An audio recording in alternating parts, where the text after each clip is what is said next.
Season 1, Episode 7, Pink Eye. Instead of starting the episode out petting different dogs in a log cabin or even screaming at people in a nursing home, we start out the episode with Matt Stone and Trey Parker at what looks like to be a dude ranch. The episode starts out with a German space station crashing on Kenny and killing him immediately. An ambulance shows up 5 seconds later and throws his body very crudely in the back. The boys then start discussing whose Halloween costume is going to be better when they realize they have to get home to get it ready quickly. Meanwhile, at the morgue, one of the scientists has a bottle of Worcestershire sauce. He sets it down and it ends up getting inside Kenny's equipment, thus giving him pink eye for some reason and raising him back from the dead.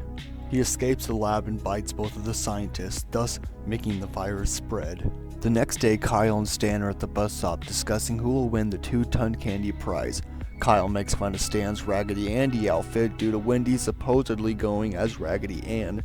Cartman then shows up in a rather insensitive outfit. Kenny makes it to the bus stop, but the boys are none of the wiser, thinking he's just dressing like a zombie. The two scientists make it to the local clinic when the doctor tells them that they have pink eye. The four boys walk into the classroom the next day. Kyle's getting ready to boast about his Chewbacca costume until he realizes everyone is wearing one. Stan then approaches Wendy about why she's not wearing her Raggedy Ann costume. She then replies that, Andy, remember? Yeah? We were going to enter the costume contest as a pair. I know, but then I just realized how stupid we would look. You what? I thought you would reach the same conclusion, so I came as Chewbacca. and this next clip I'm going to show you is actually going to be a running joke for a while. Well, at least my mom's not on the cover of Crack Horror magazine. What? What did you say? Mr. Garrison then gets on to Kenny for his arm falling off and tells him that he needs to keep his hands to himself. Later on at lunch, Chef gets on to Cartman for dressing like Hitler. Principal Victoria comes over and makes Cartman go to her office so she can show him why Hitler was such a bad person, which, as you can imagine, completely backfired knowing Cartman. Hitler was a very, very naughty man.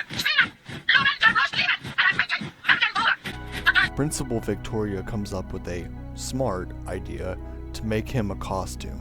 The costume contest finally happens, but Kenny ends up being the winner due to them thinking he's dressed like a zombie. Clyde then goes and attacks Bebe, spreading the virus. It's Halloween night and the boys are finally ready for the moment they've all been preparing for.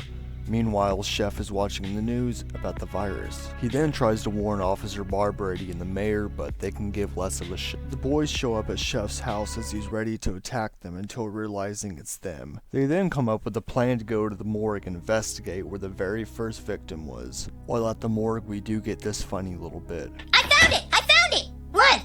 See, Cartman? Your mommy is on the cover! We told you, dude! Chef is bitten and we see a Michael Jackson Thriller reference, which was pretty funny. They kill Kenny and everything goes back to normal.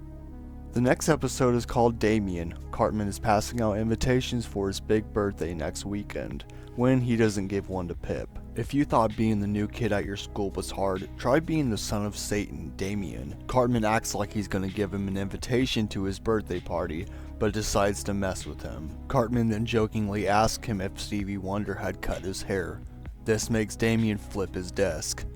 Later at lunch, the boys deny Damien sitting with them, so he turns Kenny into a duck-billed platypus. Damien then destroys the whole cafeteria and demands that he speaks with Jesus. They then visit him at his talk show, and he demands to see if this is true. Meanwhile, Damien is at the school playground destroying everything when Jesus shows up.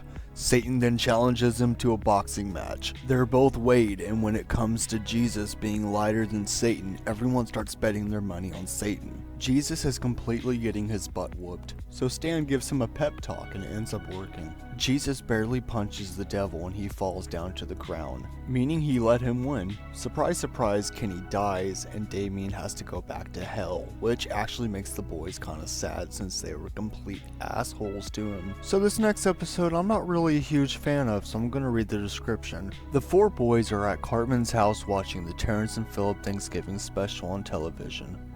During a break from the show, Sally Struthers commercial convinces the boys the prospect of a free Tyco Sport watch with a $5 donation is irresistible. Typical greedy American youth, so Stan dials in using his mother's credit card.